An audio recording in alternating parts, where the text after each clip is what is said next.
আমাদের এখানকার যে শিক্ষা ব্যবস্থা এবং শিক্ষা কমিশন গুলো ছিল, এগুলো ছিল ভারতের প্রেসক্রিপশনে করা। 1780 সালে এদেশে আলিয়া মাদ্রাসা চালু হয় এবং আলিয়া মাদ্রাসা চালু হওয়ার পরে এবং আলিয়া মাদ্রাসার মূল উদ্দেশ্য হচ্ছে একজন শিক্ষার্থী সে যেমন কোরআন, হাদিস, উসুল, ফিক এই বিষয়গুলো যেমন জানবে, একই সাথে সেই সমসাময়িক যে বিষয়গুলো আছে, রাষ্ট্রনীতি, সমাজনীতি, অর্থনীতি, পররাষ্ট্রনীতি, বিজ্ঞান, প্রযুক্তি, এই সব কিছু সম্পর্কে তার সম্যক ধারণা থাকবে।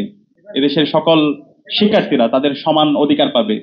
শিক্ষার যে মৌলিক অধিকার এবং সে অধিকারের জায়গায় ন্যায্যতা নিশ্চিত করা হবে। কিন্তু আমরা দেখতে পেয়েছি স্বাধীনতা পরবর্তী আমাদের এই দেশে যে শিক্ষা ব্যবস্থা, সেই শিক্ষা ব্যবস্থায় সবসময় আমাদের অন্য দেশের যে শিক্ষা ব্যবস্থা সেটা আমাদের উপর চাপিয়ে দেওয়া হয়েছে। আমাদের এখানকার যে শিক্ষা ব্যবস্থা এবং শিক্ষা কমিশন গুলো ছিল, এগুলো ছিল ভারতের প্রেসক্রিপশনে করা। এবং ঢাকা বিশ্ববিদ্যালয় থেকে শুরু করে বাংলাদেশের বড় বড় বিশ্ববিদ্যালয়গুলোতে শুধুমাত্র মাদ্রাসা শিক্ষার্থী এই পরিচয়ের কারণে তাদেরকে বিভিন্নভাবে বঞ্চিত করা হয়েছে। অনার্সে, মাস্টার্সে ফার্স্ট হয়েছে, কিন্তু সে মাদ্রাসায় পড়ে, সে কারণে তাকে বিশ্ববিদ্যালয়ের শিক্ষক হিসেবে নেওয়া হয়নি। সব বিষয়ে তার সম্যক ধারণা থাকবে।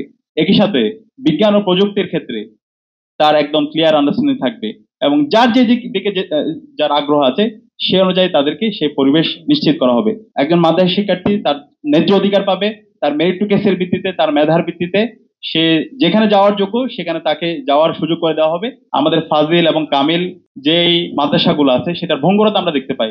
একাডেমিক এনভায়রনমেন্ট নাই, গবেষণার পরিবেশ নাই।